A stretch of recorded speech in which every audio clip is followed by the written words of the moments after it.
Shalom to everybody. Today we're going to give a short insight on the first lesson on the course of Universal Ethics given by Rabbi Shimon Cowan on the Noahide Academy.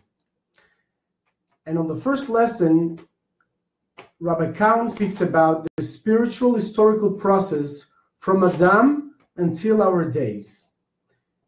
And the class starts like this. There were 10 generations from Adam to Noah. This long epoch of humanity was a history of degeneration and removal of the divine image from humanity.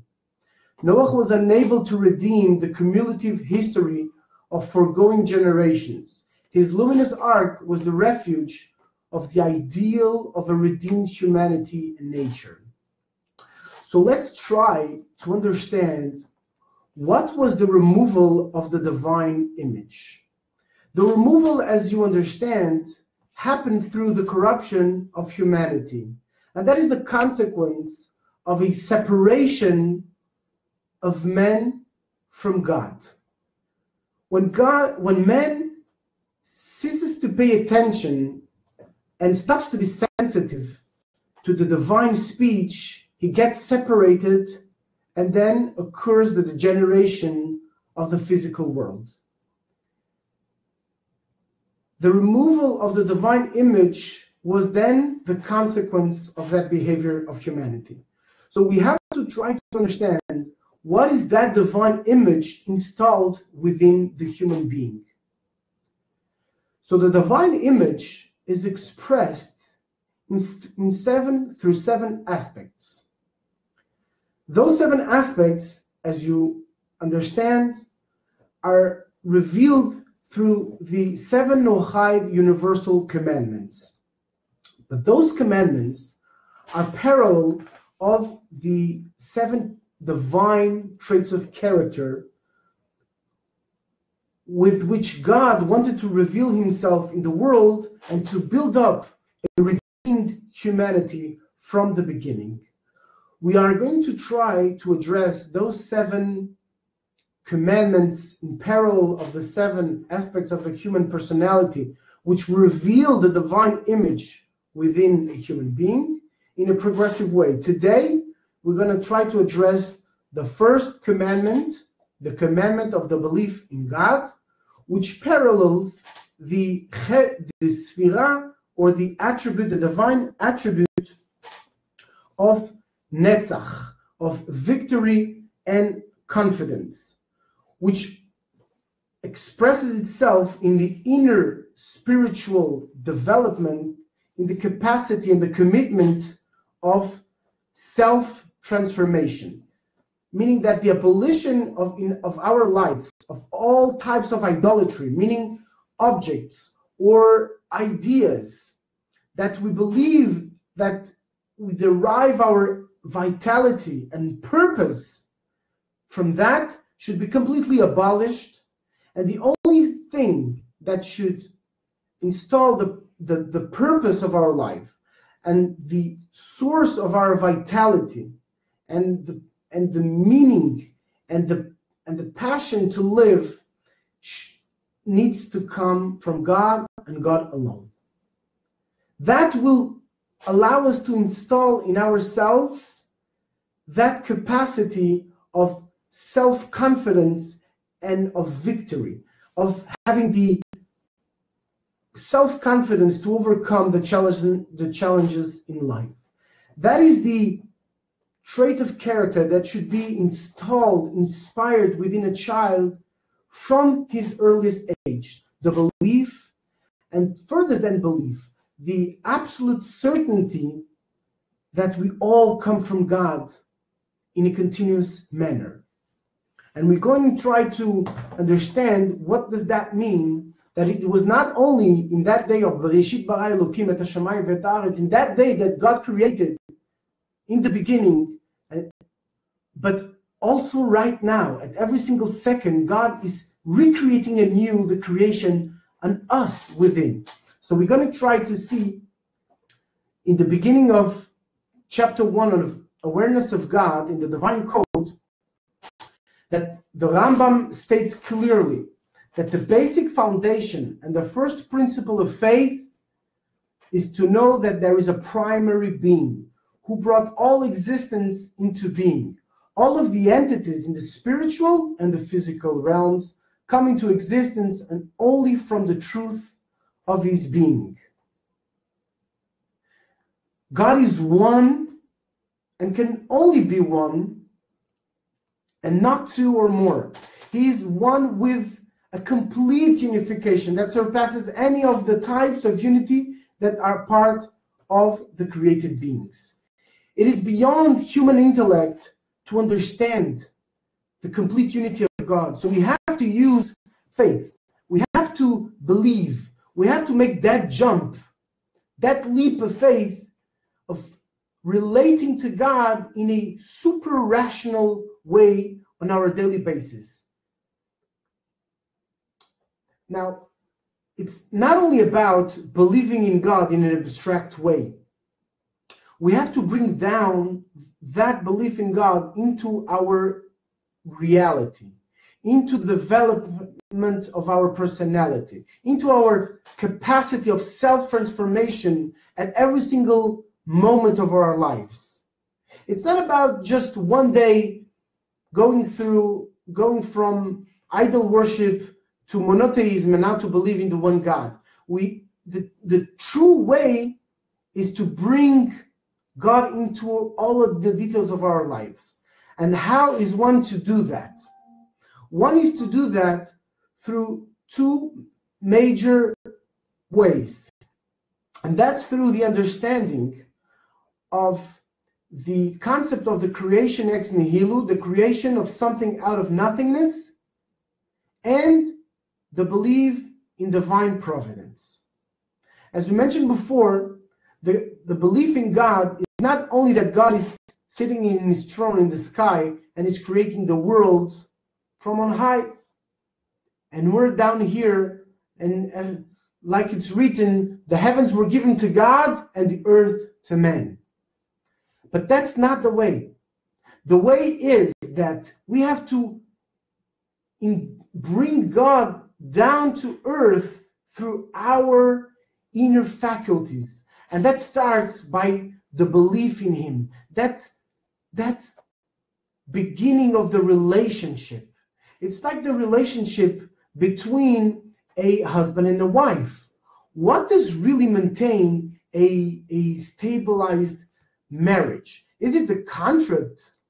Is it the house? Or is it the different aspects of material life that maintain husband and wife together? Or should it be the confidence that they have one in each other, the certainty that they are one for each other, that they are partners, that they love each other, that they enjoy being one with the other, that they are sure about the love that they nurture one for each other, that they know that through that relationship they can really fulfill the best that is within them, and not live with that lack of confidence of not knowing what's going to be tomorrow.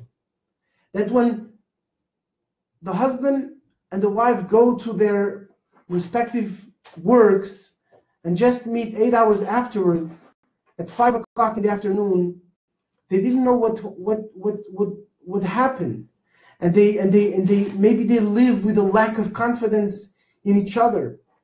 That is a difficult relationship. That is a difficult type of life without knowing. Just believe it's the beginning. It's not enough. One has to trust each other, and one has to bring that belief into understanding. One has to trust God, that God wants the best from us. Like in the same way that a wife wants the best out of his husband, in the same way that the husband wants the best out of his wife, also that should be the basis of the relationship with God. And we should give ourselves to God fully. In that way, we can allow ourselves to become receptacles to divinity. and that confidence in God, that trust in God, allow then that self-confidence, that aspect of victory, that aspect of overcoming the challenges of life, and further, that capacity of self-transforming oneself in a constant way. And that's what will bring us to that first concept that I mentioned a few minutes ago, of the concept of yesh mi'ayin, of creation of something out of nothingness. We have to believe, understand, and trust that God is creating the world anew every single moment. Creation is new. God is bringing something out of nothingness every single moment. And the world is afresh all the time. It's not something, the world is not the same that it was a second ago. And it will not be the same in 1 second. The world is anew, afresh every single moment. And we have to strongly believe in that, even if we don't see it. But if we, for example, make a quantic analysis of physics, of the substance of reality, that is the reality. If we see the inside of an atom is mostly void and is mostly movement, and the inside of an electron, there are what the physicians define as the smallest particle, the quarks, which is ultimately not particles of matter, but focused points in time of energy, which are constantly vibrating. And ultimately that vibration, which is not material, originates what we know as the first particles of matter and bring about reality as we see it with our physical eyes. But it starts with a melody. It starts with a vibration. It starts with a movement and not with matter. It starts with a song. And that's what brings reality about. And if we are able to connect, to resonate, to come into resonance with that state, with the original state of reality, we are then able to make that universal song become our song, the song of our soul. Our soul will be able to become resonant with that universal melody. We'll be able to hear the divine melody which brings creation into being every single moment. And that will bring us ultimate confidence that we are connected to the source of life. There is no separation between the source of life and the life that we express in the world. We are then able to live that divine expression of reality, which is the creation of the world anew every single second, and then tackle, reveal in ourselves that capacity of self-transformation. We will acquire that confidence to transform ourselves every single second, not to be in contradiction with the process that is going on within the world of creation of a new every single second, and being afraid of what will happen in the next hour, what will happen tomorrow, the next week, the next month. Will I have the security of my house? Will I have the security of my spouse? Will I have the security of my job, of my financial situation? As long as we are separated from that state of being, we will always live in fear of what will happen tomorrow. But if we connect ourselves truly in depth with the belief in God, we will then acquire that self-confidence, that sense of victory, of netzach, of perseverance, of eternity. That's the way to project ourselves into eternity. So that will ultimately reveal our capability of self-transforming, of being anew every single second and not fearing again what will happen tomorrow. Because we are connected right now with the renewal of creation, and therefore we are also part of the renewal of the creation. But we are not disconnected anymore. Now we are connected to that part of the divine image which also reveals in ourselves. The second aspect of the belief in God is the concept of divine providence. Once we have achieved that capability of seeing the world anew every single second, we are then able to connect to divine providence and to see that nothing happens by chance in the world, in our lives. Everything is by minute divine providence. God does not rule the world through the four laws of physics of gravitational power or electromagnetic forces or the strong atomic links or the weak links of electrostatic forces, like for example in the water. But God